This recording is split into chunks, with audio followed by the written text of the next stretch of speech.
जय माताजी मित्रों, मंत्रों की दुनिया कलयुग में तमारुं स्वागत है। मित्रों, આપણે અગાઉના વિડીયોમાં 51 શક્તિપીઠ વિશેની માહિતી જોઈ હતી, જેમાં દરેક દેવીની પાછળ ભૈરવ રક્ષા કરે છે। તો મિત્રો શા માટે?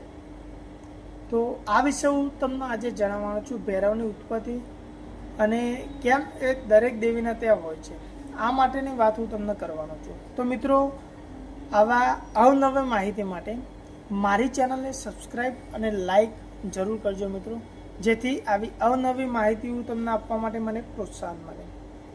મિત્રો, આપણે જાણીએ છીએ કે બહુ બધી ભૈરવની વિધિ આવતી હોય છે, બહુ બધા અલગ અલગ નામથી ભૈરવ પૂજાતા હોય છે।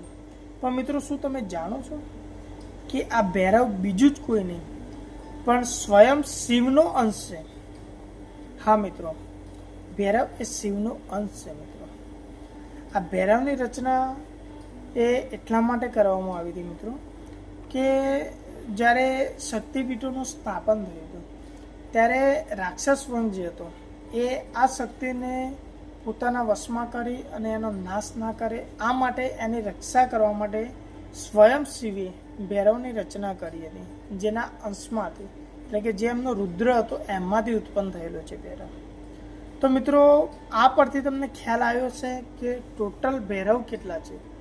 હા મિત્રો, ટોટલ 51 ભૈરવ છે, જે અલગ અલગ નામથી પ્રખ્યાત છે। મિત્રો, આમ તો એવું છે કે જનરલી જે દેવી માતા હોય છે 51 શક્તિપીઠ, એના આધારે ઘણા ભૈરવ પ્રસિદ્ધ થયા હોય છે। ઘણા ભૈરવના બીજા બધા બી નામ હોય છે। જેમ આપણે ગુજરાતમાં જોઈએ તો મિત્રો સૌથી વધારે જે જાણતા હોય છે બટુક ભૈરવ અને એક છે કાલ ભૈરવ। તો મિત્રો, બીજા બી બહુ બધા ભૈરવ છે જે પોતાના કાર્ય કરી રહ્યા છે। આ એટલા માટે છે મિત્રો, તમે જાણતા હશો કે જ્યારે તમે 51 શક્તિપીઠ જે છે એમની પૂજા અર્ચના કરો છો, એમાંથી કોઈ દેવીની તમે મતલબ સાધના કરવા બેસો છો, તો તે સમયે મિત્રો જ્યારે એમના જે રક્ષા કરતો ભૈરવ છે એની પૂજા ના કરો તો તે પૂજા અધૂરી માનવામાં આવે છે મિત્રો। હા, આ સત્ય છે મિત્રો। તમારે એ દેવીની પૂજા માટે એ ભૈરવની પણ પૂજા જોડે કરવાની હોય છે મિત્રો, ત્યારે જ એ પૂજા સફળ થતી હોય છે મિત્રો। તો મિત્રો, આવા અવનવી આપણા દેવી દેવતાઓ છે કે જેના વિશે આપણે જાણતા હોઈએ છીએ, જે દરેક જગ્યાએ અલગ અલગ નામથી ઓળખાતા હોય છે મિત્રો, અને એની સાથે રહેલા ભૈરવ વિશે પણ આપણે જાણતા હોઈએ છીએ। તો મિત્રો, આપણી જે શક્તિ છે, જે તંત્ર મંત્ર શાસ્ત્ર છે, એ આ શક્તિઓથી જ મિત્રો જોડાયેલું છે। આ તંત્ર મંત્ર પાછળની આ શક્તિ જ છે મિત્રો।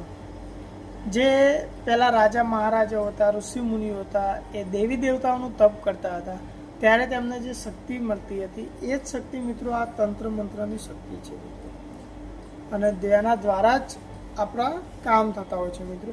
અત્યારે કળિયુગના હોવાથી મિત્રો એ આપણે મંત્ર તંત્ર શક્તિ ખોરવાઈ રહી છે ધીરે ધીરે, જેના કારણે અત્યારે અજ્ઞાનતા વધી રહી છે મિત્રો।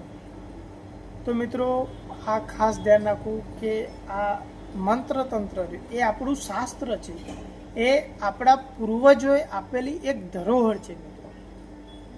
તો મિત્રો, આ ધરોહરને સાચવવી એ આપણી જવાબદારી છે અને એનો સદુપયોગ કરવો જોઈએ।